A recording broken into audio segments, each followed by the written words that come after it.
Dr. Seth Shonkoff, Executive Director of Physicians, Scientists, and Engineers for Healthy Energy, and visiting scholar in the Department of Environmental Science, Policy, and Management at the University of California at Berkeley. He will set the stage for us and introduce David Hughes, respected geoscientist and the author of Drilling California, a reality check on the Monterey Shale. Following the 15-minute presentation, we will be taking your questions. To enter the queue, please identify yourself and your organization in the Q&A form at the bottom left of your screen. Now here to get us started is Dr. Seth Shonkoff. Hello, good morning everyone. So I'm just going to give a brief overview and then I'm going to hand it off to Dave. So here we go. The Energy Information Agency and INTEC estimated that there are 15.4 billion barrels of technically recoverable oil in the Monterey Shale. The EIA then adjusted this estimate down slightly to 13.7 billion barrels last year. These optimistic EIA INTEC estimates are based on assumptions that the Monterey will prove to be as productive as the Bakken in North Dakota and the Eagle Ford in Texas, which produce more than 2/3 of U.S. tight oil. From these estimates sprung economic projections that the Monterey Shale would provide major economic and job opportunities for California. The University of Southern California and the Western States Petroleum Association both put out reports that estimated major economic opportunities for California. However, both the USC and the WSPA reports made assumptions that the Monterey Shale would be as or more productive than other shale oil plays, without any actual empirical data on the Monterey Shale to support that assertion. This report represents the first analysis to quantify actual oil production in the Monterey Formation and asks the question of whether these previously modeled studies based upon assumptions from other regions are accurate based upon real data. We use the Drilling Info database, which is widely used by industry and government in North America. Again, the results of this report are based on actual oil production data from the Monterey Formation, as opposed to only optimistic assumptions. It is clear from our data analysis that oil production from the Monterey is not likely to be the major economic opportunity that the EIA, INTEC, and USC studies have indicated.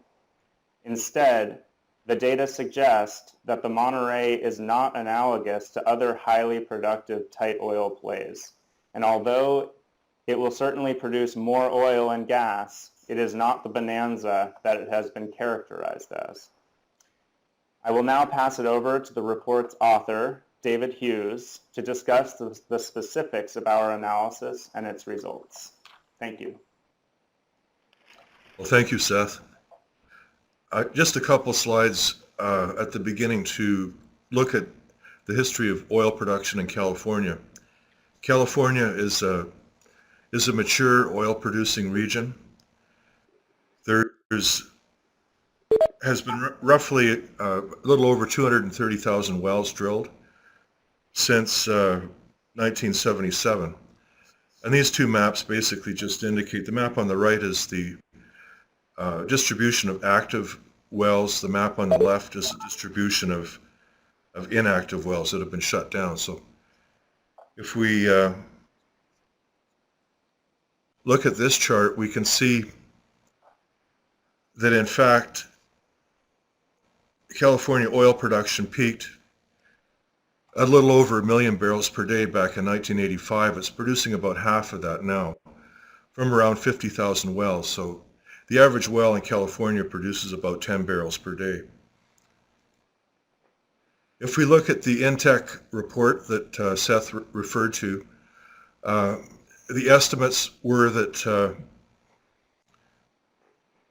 the Monterey contain about 64% of all of the tight oil in the United States. This chart basically compares that to the big producers today, which are the Eagle Ford and the Bakken.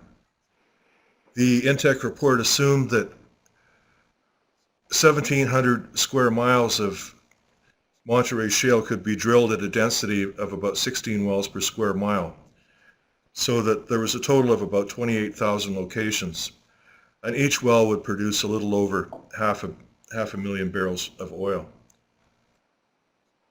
If we look at the history of production of oil from the Monterey, we can see that it has produced a lot of oil. The Monterey has produced about 1 billion barrels of oil and 4 trillion cubic feet of gas since 1977. Most of that oil was produced from the Stevens Sand, which is a conventional subdivision of the Monterey. Some of these other units are producing from shale, but most are conventional reservoirs, so they're producing from fractured shale, which has permeability unlike tight oil plays like the Bakken or the Eagle Ford. This is the location map from the Intech report, basically showing the distribution of the potential play areas. And the orange are really the outline of Occidental leases. Occidental really holds most of the prospective land in the Monterey. A couple of cross sections through the Monterey and the San Joaquin Basin, basically just showing you how structurally complex the Monterey is and how variable it is compared to the flat-lying to gently dipping Bakken and Eagle Ford. So the Monterey can go from near surface to about 4 miles in depth over a distance of 40 miles or less. It's also much thicker than the Bakken and Eagle Ford plays, ranging up to 2,000 feet in thickness and more.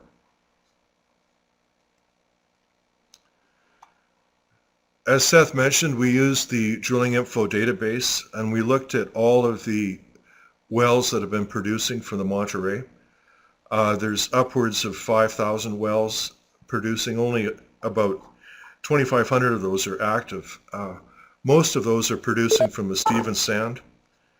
However, this also shows a location of some key fields that we looked at that were referenced in the Intech and the USC study.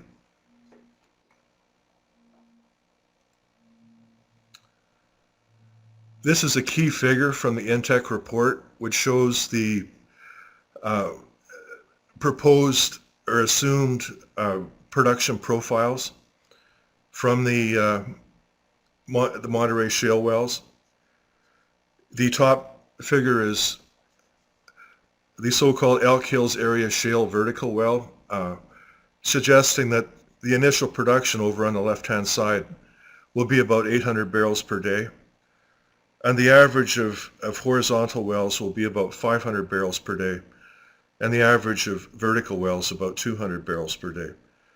So we looked at all of the Monterey Shale wells that had penetrated or were producing from the shale part of the Monterey, not the Stevens Sand, and compared those to these assumptions.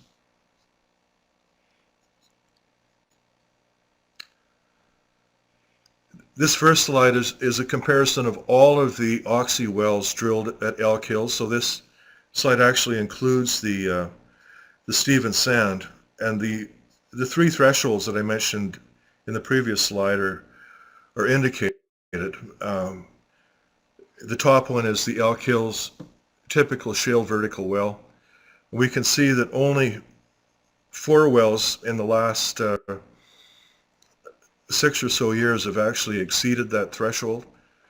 The average is 108 barrels oil equivalent per day for directional wells and 96 barrels per day for vertical wells. So that's That's only about an eighth of the typical Elk Hills vertical well that was assumed, and it's only about half of the typical vertical well that was assumed in the INTEC report.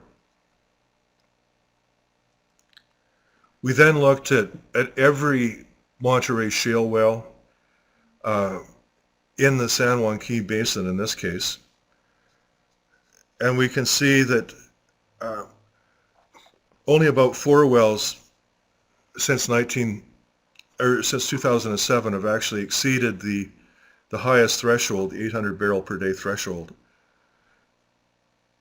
And again, sorry, I'm not looking at the right slide here. Yeah, so this is every shale well in the San Joaquin Valley, and we can see that there's 4 wells that actually exceeded the Monterey Shale only threshold of the INTEC report, and the average was less than a quarter of the upper threshold for directional wells, and only about an eighth of the upper threshold for vertical wells.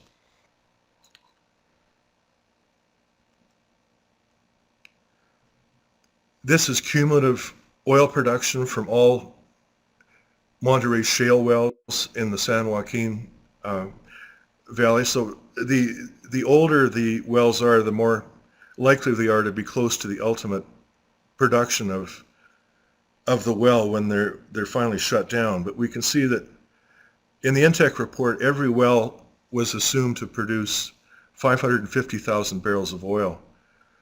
And in the San Joaquin Basin, only 3 wells have actually achieved that threshold. The average production of wells over 10 years old is about 20% of that threshold, or roughly a quarter.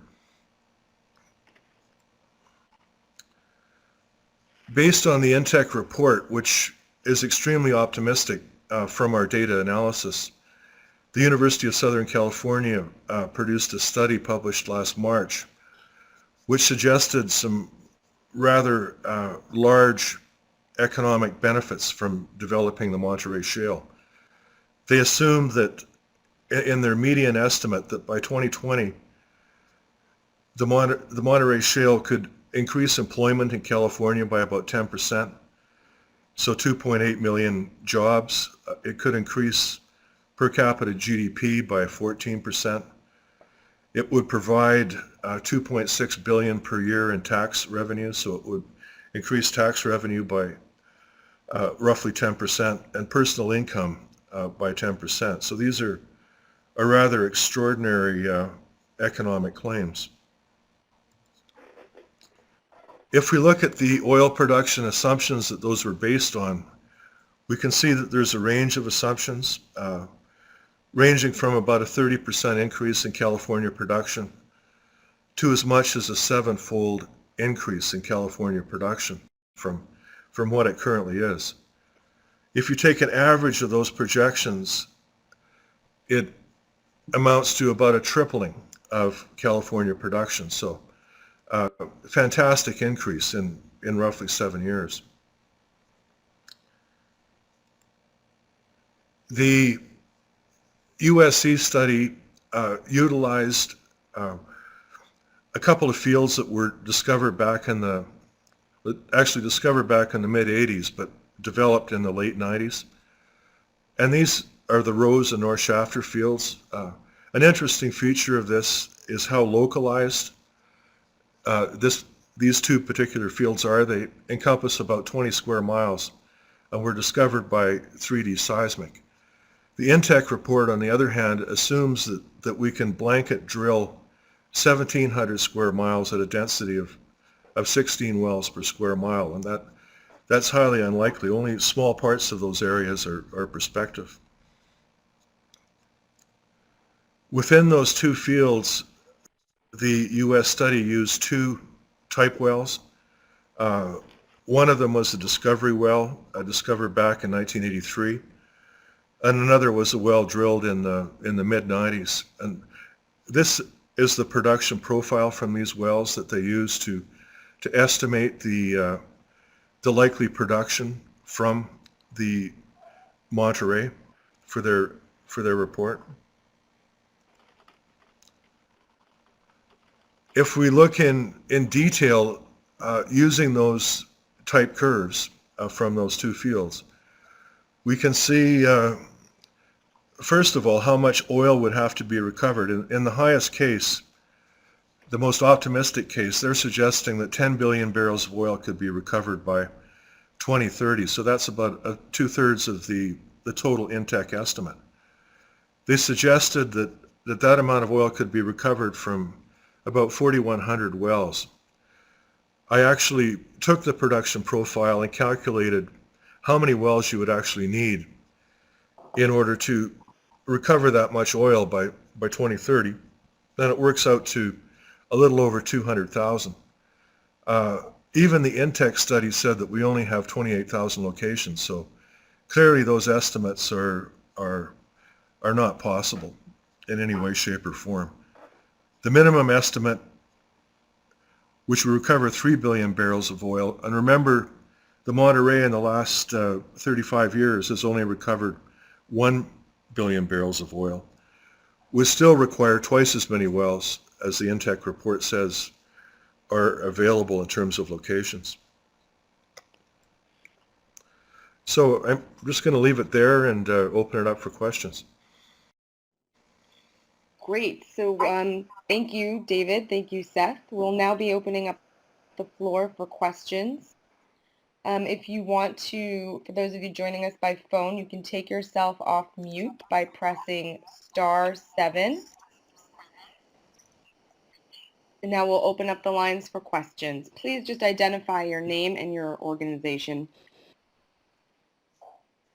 Seth Nightyver, Hanford Sentinel. Can you hear me? Yep. Sure, go ahead. Yes. Yeah, my question is, given what you're saying, and I hear similar things from the oil industry, why do you think there's so much hype? There's been so much hype surrounding this, surrounding the Monterey. I think it all stems back to the INTEC report, which was published in mid 2011 by the EIA. Clearly the Monterey is a very important source rock. A lot of the fields in the San Joaquin Valley are charged with oil from the Monterey. The question is, it's structurally complex, and so it's fractured. So a lot of that oil is produced from migrated pools.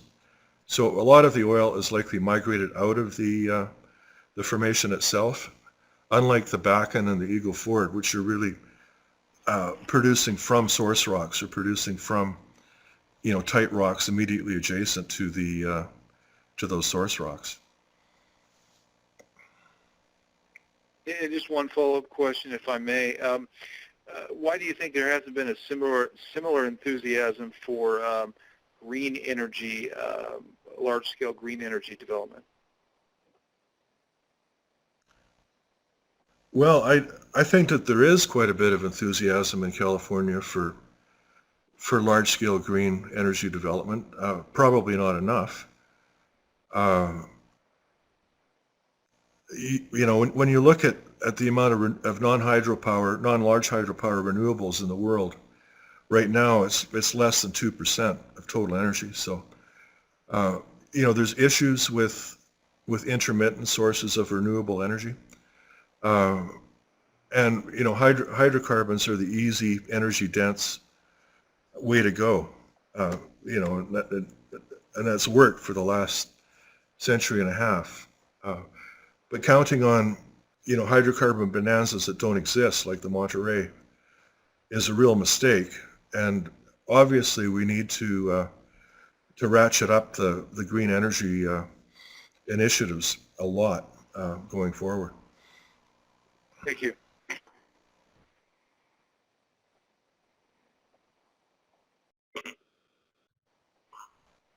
Any other questions?